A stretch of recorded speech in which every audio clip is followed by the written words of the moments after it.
Rock and roll was supposed to be rebellion, but 10 times in music history, that flipped inside out. Governments banned these songs, campaigns hijacked them, presidents got quoted right back at themselves. Come on, people now, smile on your brother. Here are 10 rock radio hits that became real political propaganda. Let's count them down. Number 10.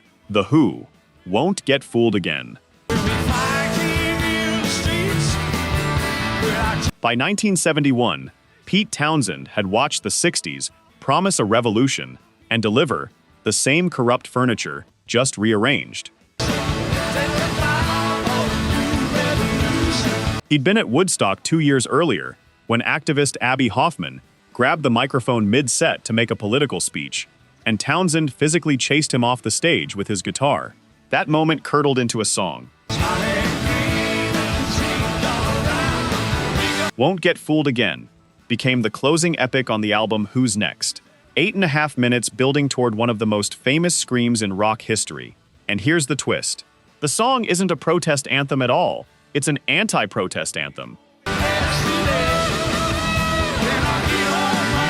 Townsend later admitted the lyric was almost apolitical on purpose, a warning that every new regime, revolutionary or not, tends to end up looking exactly like the boss it replaced. That ambiguity made it a magnet for hijacking from both directions. In 2006, the conservative magazine National Review ranked it the single greatest conservative rock song ever written. Townsend pushed back publicly, saying the song was never for sale to any political cause. Then, in 2004, filmmaker Michael Moore asked to use it in his anti-Bush documentary Fahrenheit 9/11. Townsend refused him too, calling Moore a bully. A song built specifically to resist political capture spent the next 3 decades getting fought over by people trying to capture it anyway. Number 9. Country Joe and the Fish. I Feel Like I'm Fixin' to Die Rag. Country Joe McDonald wrote this one in about 30 minutes, and it might be the strangest weapon the anti-war movement ever produced. Next stop is Vietnam, and it's 5, 6, 7. A jaunty, ragtime, 1920s dance hall melody wrapped around some of the darkest satire of the Vietnam era. Next stop is Vietnam, and it's 5, 6. The lyrics mock generals, arms manufacturers, and Wall Street profiteers, but pointedly, never the soldiers themselves. What are we fighting for? Don't ask me, I don't give a damn. McDonald had served 3 years in the Navy. He knew exactly who he wasn't going to blame. Because the song was too dark and too blunt for radio, it barely got airplay anywhere. It spread the old-fashioned way, mouth to mouth, protest to protest. Come on, Wall Street, don't slow, I'm in this war, go, go. Until McDonald performed it solo in front of 400,000 people at Woodstock in 1969, leading the crowd in a call-and-response chant so profane it got him arrested for inciting lewd behavior at an earlier show in Massachusetts. Here's the part almost nobody expects. McDonald said for years afterward that the song became beloved inside the military too, that it was quietly taught to recruits in Marine boot camp in San Diego, 5, 6, 7, open up pearly gates. sung by soldiers who supported the war and by those who didn't. A song written to needle the Pentagon ended up echoing inside its own barracks. Box, and it's 1, 2, 3, what are we fighting for? If you just learned something you never knew before, there is a whole lot more where that came from. Hit subscribe to The Rock Lens. Every single week we go deeper into the real stories, secrets, and hidden history behind the music you have loved your whole life. The button is right there. One click. We will see you in the next one. Number 8. Buffalo Springfield, For What It's Worth. Children, what's that sound? Everybody looks good. Everybody assumes this one is about Vietnam, the man with a gun, the battle lines being drawn. It became the go-to soundtrack for for practically every 60s war protest movie ever made.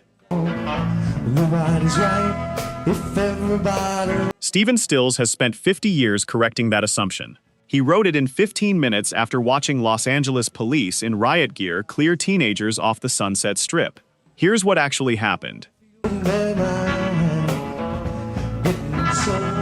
Local business owners on the Strip lobbied the city for a strict 10 p.m. curfew to push out the hippie crowds hurting their upscale storefronts.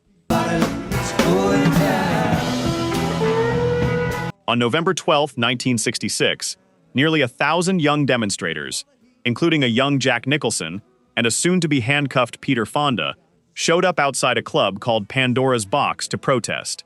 Into your life it will. It escalated fast.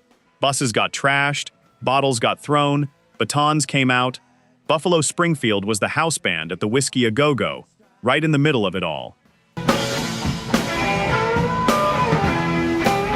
Stills went home to Topanga Canyon that same night and wrote the song before he even slept. It became one of the most misidentified protest songs in American history. What's that sound? Everybody, what's going down? Stop! A local zoning dispute over a curfew that the entire country mistook for a statement about a war on the other side of the planet. And it stayed that way for almost 60 years. Field day for the heat down there. Number 7. Creedence Clearwater Revival, Fortunate Son. John Fogerty wrote this in about 20 minutes flat, fueled by one specific irritation. It was late 1968, and the news kept circulating a story. Julie Nixon, daughter of President-elect Richard Nixon, was dating David Eisenhower, grandson of the former president. Fogerty looked at that pairing and thought about every working-class kid he knew who couldn't dodge the draft the way politically connected families seemed to.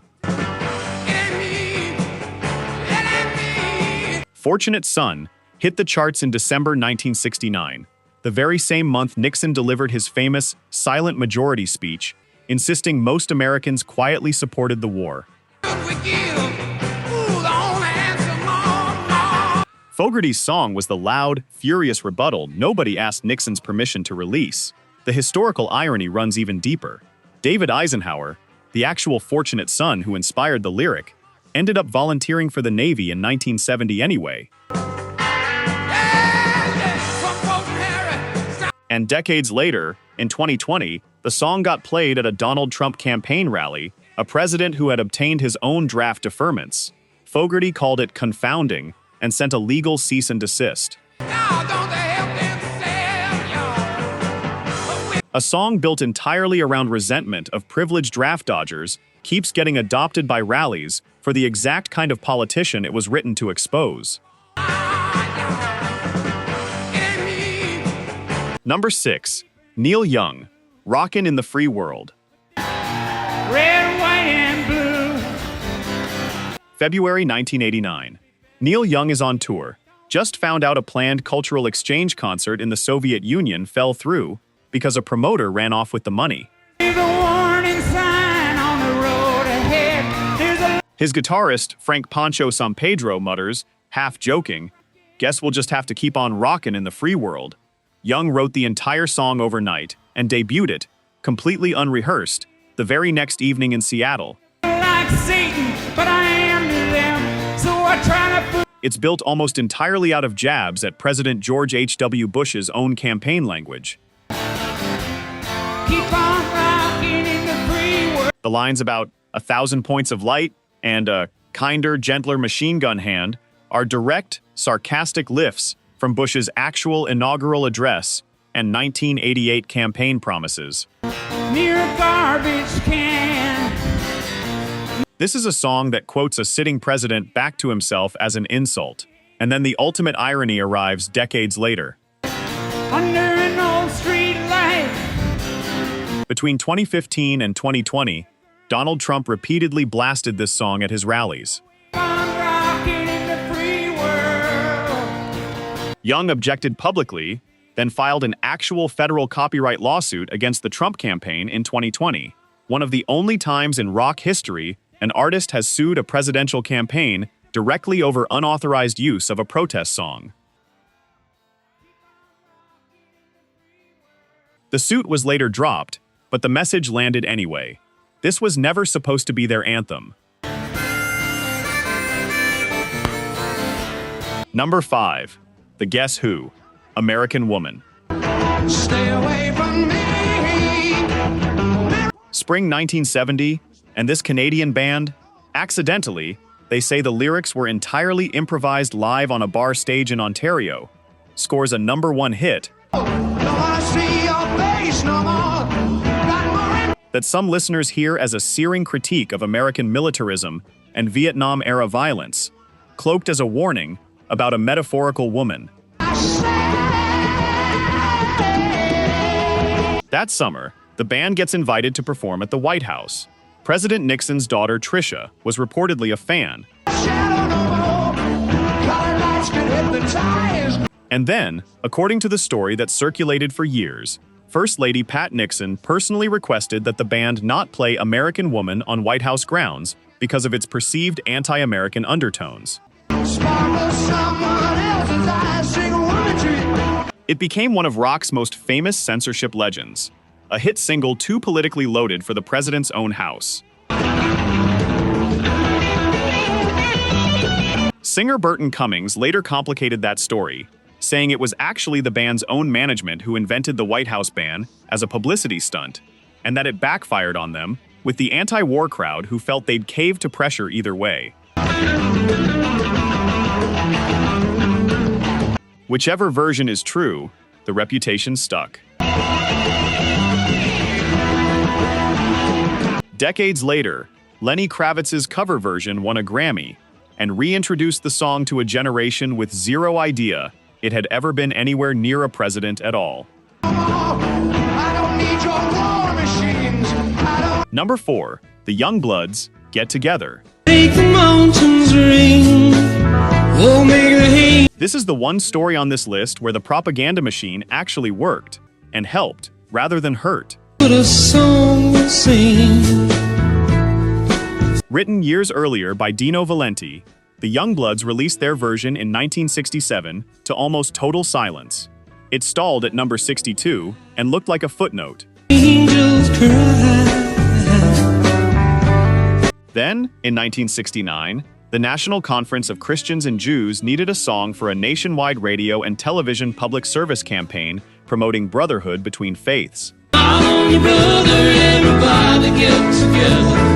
Federal broadcast rules at the time required stations to air public service announcements, and most of them were forgettable: anti-drug messages, health warnings. This one had a real song underneath it, and it worked almost too well. Some may come and some may go. Listeners started calling radio stations asking what the song was. When the one night left us here. RCA re-released Get Together as a single that same year. It rocketed to number 5 on the Billboard Hot 100, sold over 1 million copies, and went gold. We are but a moment's sunlight. A literal government-adjacent brotherhood propaganda campaign, designed by an interfaith nonprofit, distributed through federally mandated airtime, is the direct reason this song became one of the defining anthems of the entire 1960s counterculture.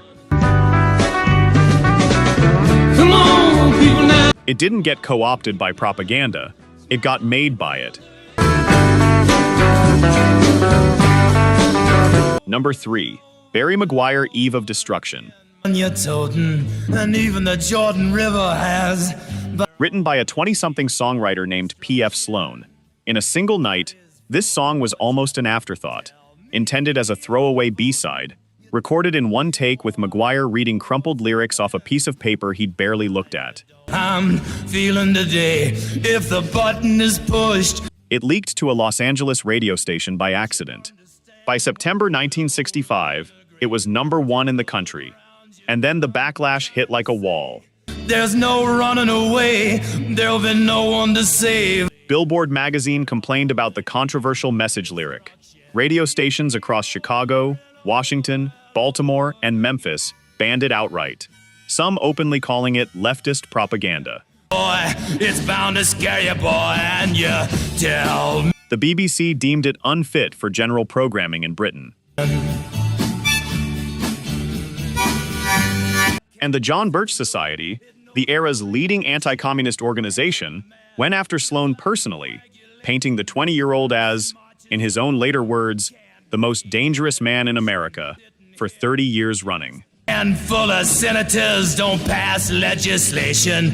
The song survived it all, and hit #1 anyway, becoming the highest charting protest song of the entire decade, beating out Dylan, beating out Baez. And you tell me over and over. One specific lyric, about being old enough to be drafted and killed but too young to vote, became an actual rallying cry that helped drive ratification of the 26th Amendment in 1971, lowering the voting age to 18.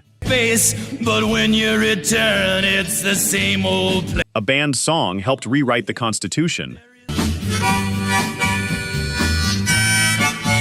Number 2. Crosby, Stills, Nash & Young, Ohio. We're finally on our own. May 4th, 1970. Ohio National Guardsmen opened fire on unarmed student protesters at Kent State University, killing 4 and wounding 9. Down to it, soldiers are Neil Young sees the photographs in Life magazine, walks into the woods alone, and comes back with the entire song already written. long ago. The band went into a Los Angeles studio and recorded it live in just a few takes, so raw that David Crosby reportedly broke down crying the moment they finished. What made this different from every other protest song of the era was one specific choice. Young named the sitting president of the United States directly in the lyric, Gotta get down to it, soldiers. attaching his name to the deaths at Kent State without any hedging or metaphor. Crosby called it the bravest thing I ever heard. What if you knew? The single was rush-released within weeks. Even though the band already had a competing song climbing the charts, it still hit number 14 on Billboard. And it was banned, outright, by name, on multiple AM radio stations, including stations inside the state of Ohio itself, for the specific crime of directly challenging the Nixon administration. Her and found her dead on the ground. A government didn't have to censor this song. Nervous local broadcasters did it voluntarily, on the government's behalf, without ever being asked. For dead in Ohio. Number 1. Bruce Springsteen, born in the U.S.A.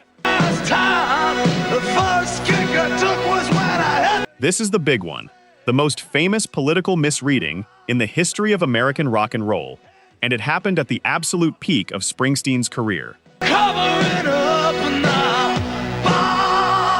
The song is not what it sounds like.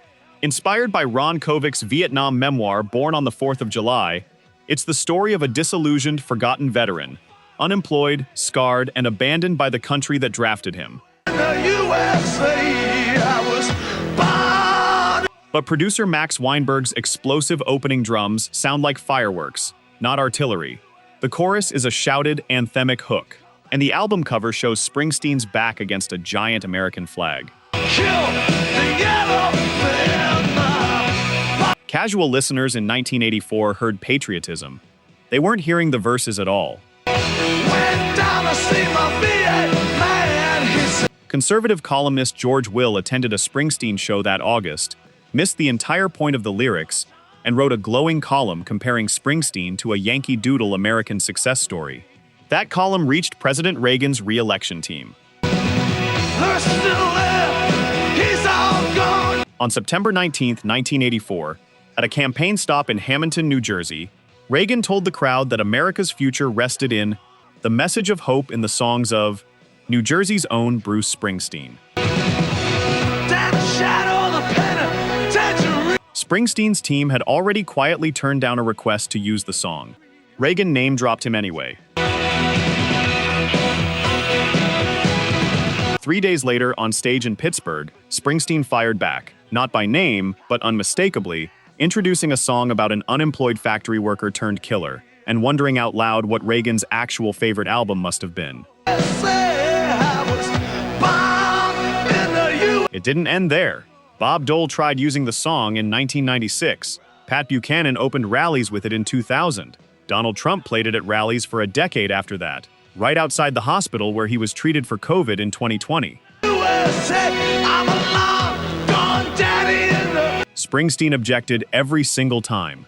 Reagan won the 1984 election in a 49-state landslide anyway. I'm a cool, rockin' daddy in the... U.S.A. The misreading didn't matter to the outcome. It just became one of the most studied cases of a protest song getting hijacked by exactly the politics it was written to condemn.